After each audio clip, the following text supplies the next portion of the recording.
আশা facilitator আপনারা মানে ওখানে তো প্রাকৃতিক দুর্যোগ হয়েছে, এটা তো কেউর হাতে নাই, ঠিক আছে? কিন্তু প্রাকৃতিক দুর্যোগ জাহনের হয়ে গেছে, কিন্তু এর পরবর্তী পরিস্থিতি যাতে ভয়াবহ না হয় এটার লিগে আমরা স্বাস্থ্য দপ্তর থেকে আমরা আশা দিদি কোন আমরা মানে স্বাস্থ্য দপ্তরের যে কর্মীরা আছে এটা কিন্তু রাত দিন এক করতেছি আমরা, ঠিক আছে? কারণ আপনারা যাতে সুস্থ থাকেন, মানে যেটা বন্যা হওয়ানোর হয়ে গেছে গা, কিন্তু পরবর্তী পরিস্থিতিতে যাতে মহামারীর আকার না ধারণ করে, কারণ এই পরিস্থিতিতে খুব সম্ভাবনা থাকে ডায়রিয়া, পেটের রোগ হওয়ার। হ্যাঁ, এই যে বাচ্চারা এরপরে যারা এই যে পরিষ্কার পরিচ্ছন্ন করবেন, এখন অনেকে জলে যানকা মাছ ধরতে, অনেক শুনতেছেন নি এদিকে চতুর্দিকে মানুষ মারা যাইতেছে কারেন্টের শর্ট খায় সেরা। হ্যাঁ, আগে তো জীবন, এরপরে না তো মাছ ধরবেন আর এদিকে খাওয়ান খাইবেন, ঠিক আছে না? আগে তো আমরা সুস্থ থাকতে হবে, কোন সময় কোন তার গিয়া কোন জলের মধ্যে পড়ে ঠিক হইতে পারে। এরপরে অনেক দূরে এই সাইডে মানে একদম তাইনের রিলেটিভ একজন কইছে একটা বাচ্চা বলে এবং মাছ ধরতে গিয়া মাছ রাখতে গিয়া কেমনে করে জলে পিছলে পড়ে গেছে। তো বাচ্চাদের দিকে খেয়াল রাখবেন, ধ্যান রাখবেন, আপনারা কাছাকাছি একদম কাছে কিন্তু নদী। হ্যাঁ, আপনারা মারা কাজ করতেছেন, ঠাম্মারা একটু খেয়াল রাখবেন, বা ঠাম্মারা কাজ করে মারা খেয়াল রাখবেন। আর দেখেন একলা স্বাস্থ্য দপ্তর থেকে বা কোনো মানে মিউনিসিপ্যালিটির থেকে একলা কেউ পারতো না যদি আপনারা নিজেরা যদি সাহায্য না করেন। আপনারাও আমাদের সাহায্য করতে হবে, আমরাও আপনারা সাহায্য করব।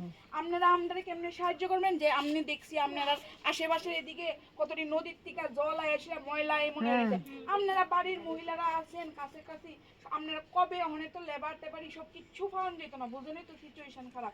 এটিরে এক লগে কইরা আপনারা জ্বালাই দেন, বুঝছেন নি? দিলে কোনো ধরনের মানে পোকা মাকড় এটা যা থাকবো সব পুইরা যাইবো গা। এরপরে দিয়ে আপনারা ফুটাইয়া জল খাইবেন, খাওয়ার জলটা আছে না ফুটাইয়া খাইবেন। ফুটাইয়া বুঝেননি মানে সবাই বাড়িতে নিশ্চয়ই চুলা টুলা আছে, জলটা ভালো করে ফুটাইয়া ফিল্টারের জল ফুটাইয়া ঠান্ডা করে তারপরে খাইবেন, নইলে বাচ্চারা থেকে শুরু করে বড়রা সবাই পেটের রোগ হইব। এরপরে হাত ধুইবেন, হাত মানে ধোয়ান মানে কিন্তু জল দিয়ে হাত ধোয়ান না। হ্যাঁ, আপনারা আশা দিদিরা আপনারা হয়তো বা দেখাইছে কেমনে করে সেটা হাত ধোয়ান লাগে, কেমনে আঙ্গুল শুধুমাত্র জল দিয়ে হাত ধুইলে কিন্তু আঙ্গুলের মধ্যে পরিষ্কার হয় না, ঠিক আছে? ভালো করে সাবান দিয়া হ্যাঁ হাত ধুইতে হইব, জামা কাপড় পরিষ্কার পরিচ্ছন্ন রাখতে হইব।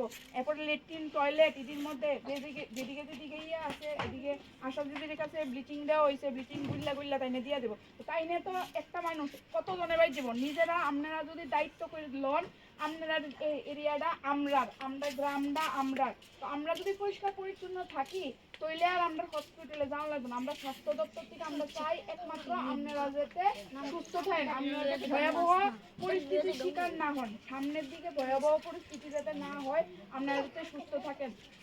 জল ফুটাইয়া খাইবেন, পরিষ্কার থাকবেন, লেট্রিন বাথরুম যখন ইউজ করবেন কইরা এসে ভালো করে হাত পা ধুইবেন।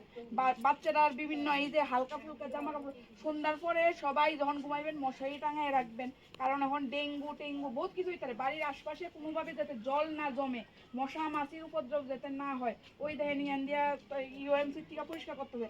তো তারা করবো, আশা দিদিরাও করবো, সবাই করবো, কিন্তু আপনারা উদ্যোগী কইরা যদি না ওই তাইনের বাড়ির দেখাইলাম কলতলাটা একদম নোংরা হয়ে গেছে, আপনারা কইতে হইব আমি আইয়া কইয়া গেলাম আমি জানবো না, ঠিক আছে? আমি এই যে তাইনের বাড়ির যদি নোংরা হয় এমন আছে তাইনের বাড়ির মশারি আইয়া আপনার বাড়ির ঢুকতে আমার কথা আমি নোংরা করে কোন যেত না ইডি কোন যেত না ঠিক আছে? পরিষ্কার পরিচ্ছন্নতা স্বাস্থ্যের মূল চাবিকাঠি, ঠিক আছে?